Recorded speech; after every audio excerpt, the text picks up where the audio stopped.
Hey everybody, welcome back. It's another episode of Jake Talks Star Wars. Today we are talking Season 1, Episode 5 of Star Wars Rebels, the episode titled Rise of the Old Masters. This episode is a lot of fun.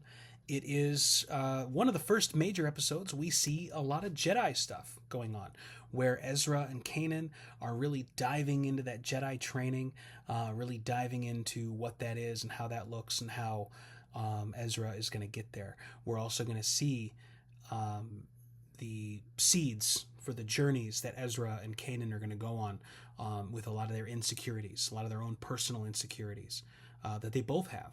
So I really like this episode because it starts a lot of really great things that we see progress throughout the rest of Season 1 and the rest of the series.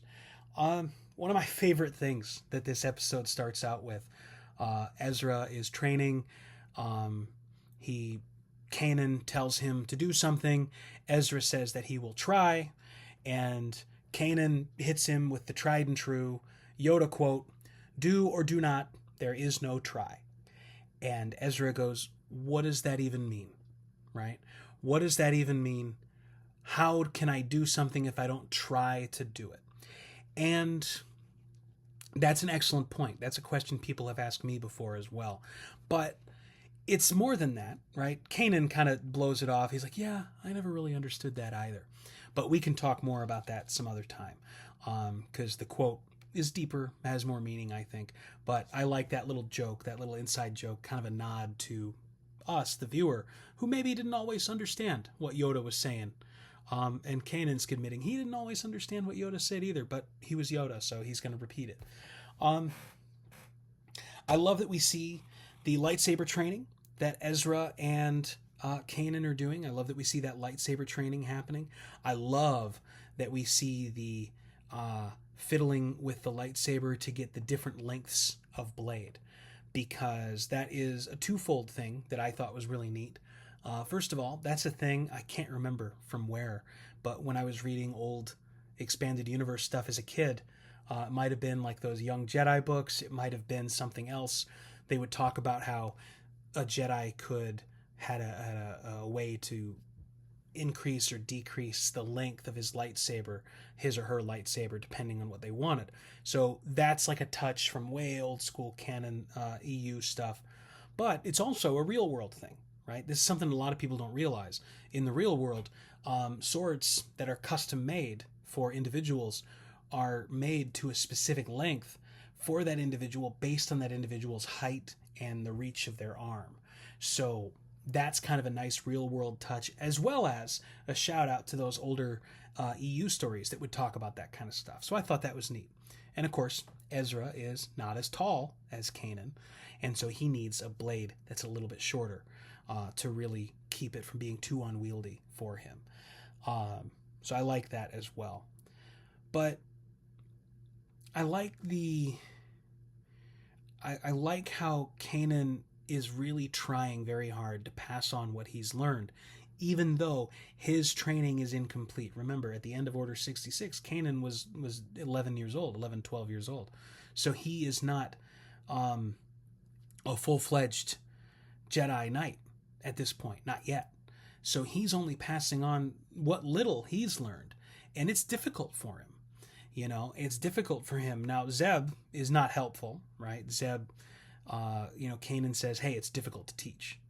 And Zeb, kind of, it's difficult to teach you, he means. That's not great. That's not great. But that is something that kind of goes on that fits into those seeds of uncertainty, those seeds of insecurity that I was talking about earlier. So hold on to that. As the story progresses, we are going to see that Kanan and Ezra are presented with a chance to do something. They're presented with a chance to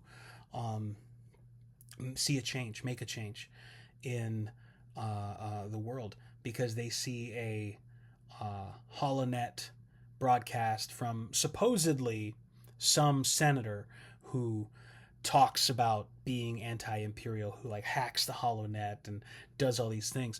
And the story is about a Jedi Master, Luminara Unduli, who is being held prisoner. She survived Order 66. She's being held prisoner. And Kanan goes, my gosh, we have to rescue her. She's a Jedi Master. We have to rescue her. So he wants to rescue her because she's a Jedi Master. He also wants to rescue her because she is going to do a heck of a lot better job helping to provide training to Ezra. And really maybe to Kanan himself, right? Because Kanan, again, never finished his training. So he wants to rescue Luminara Unduli from her prison that she is supposedly in. She is imprisoned on this planet in this special anti-Jedi prison that was created under the Republic. That's where she's being held, and that's where they decide they have to go. Once they arrive, they come up with some semblance of a plan to rescue this person. They make their way into this prison. They make their way all the way to the cell, right? They find their way all the way to the cell with all the different conflicts and things that they have. And that's where the episode, I think, gets really, really good. We, for the first time, get to encounter the Inquisitor. Not just an Inquisitor. We get to encounter the Inquisitor, the main Inquisitor. And we learn that Luminara Unduli is not alive, right? She is gone. She is passed away. Her remains are being held in a coffin as bait for these Jedi. And we get the sense that maybe this isn't the first time that this has happened. Maybe this isn't the first time she's been used as bait by the Inquisitors. But when we see the Grand Inquisitor interacting with Kanan, it's just so good. Jason Isaac just oozes evil in this role. I mean, he does such a great job in the voice acting, just oozing bad guy energy, oozing that evil bad guy type stuff. So I think it's just fantastic, and I love seeing the swordsmanship that the Grand Inquisitor puts on display, because you really see he outclasses Kanan in every way. He is much better than Kanan as a swordsman. He is lightsaber fighting circles around Kanan at this point, and he can tell who Kanan's master was just after a few seconds of fighting him, because he's an expert in lightsaber combat. He's an expert in lightsaber combat. Later we learn the Grand Inquisitor was a Jedi himself. He was actually a temple guard, is what we learn later on. But he knows so much, and he's so skilled that he can tell, oh, your master was Depa Billaba. She taught you this, and you don't know much else. Your training must not be complete. He can tell all of that after just a few seconds. I love how how that interaction goes. We are going to see them escape, right? We are going to see them escape. We are going to see them kind of escape. We are going to see them make their way out eventually. We're going to see Ezra using, we're going to see, Kanan and Ezra working together to help escape. And this is like a trial for them. This is a trial for them. This is a learning experience for them. And it's great. It's a lot of fun. It's a super fun episode. It's really just top notch, right? I do these reviews talking about these things, but I really just end up gushing about them because it really is just top notch as far as this episode goes. And I love how the episode ends, because what sticks with me is Kanan and Ezra have this, heart to heart at the end, where Kanan is telling Ezra, hey, listen, I don't think I'm the best teacher for you. My training is incomplete. That's why I wanted to find Luminara Unduli, not because I don't want you as a student, but because I don't know that I can give you the best. And Ezra, it's just so heartwarming. And that's something my daughter said as we were watching it together. She goes, this is so heartwarming, because Ezra says, I don't want the best teacher. which is something only a kid can get away with, right? Kids will say stuff like that. They'll say, I don't want the best dad, I want you. Or I don't want the best whatever. He says, I don't want the best teacher, I want you. And Kanan understands. He doesn't take it as a slight, because it sounds like it maybe could be that way, but he doesn't take it that way, which isn't how it's meant. He says, from now on, I'm not going to try to teach you.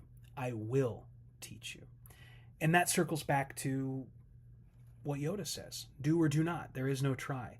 And the real meaning behind that quote is, if you say you're going to try something, you're giving yourself that permission to fail. You're giving yourself that plan B, that permission to fail. I'm going to try, but I might not make it. If you say you're going to do it, you are committing to that course of action. Kanan is committing that he is going to teach Ezra. Now, he might fail, but he's committed to this action, right? So that's what Yoda is saying, I think, with that whole quote, do or do not, there is no try. Commit to the action. Make the choice that this is what you're going to do, and do it. And if you fail, so be it.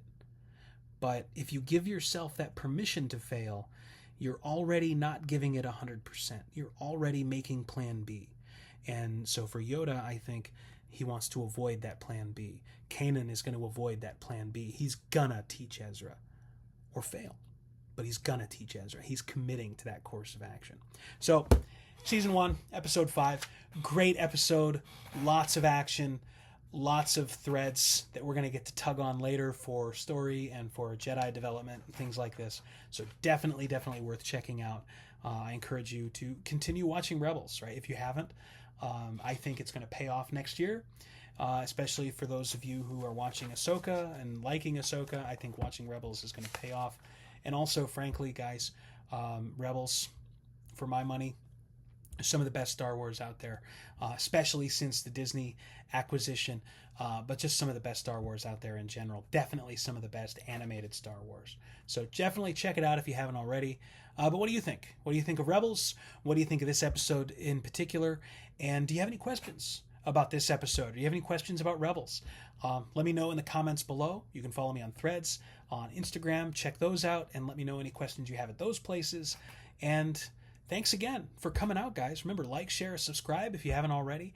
And thanks for coming out. I hope you all have a great day. Remember, take care of each other out there, and may the Force be with you. Bye-bye.